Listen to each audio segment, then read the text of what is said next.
মা শুনুন না।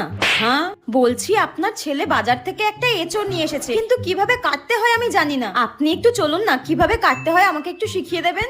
হ্যাঁ ভগবান, তুমি এত বড় ধেরে একটা মেয়ে, সামান্য এঁচড় তুমি কাটতে পারো না? তা কি জন্য তোমার বাবা মা সাত তাড়াতাড়ি তোমার বিয়ে দিয়ে দিয়েছে? হ্যাঁ, একটা কাজ শিখতে পারোনি?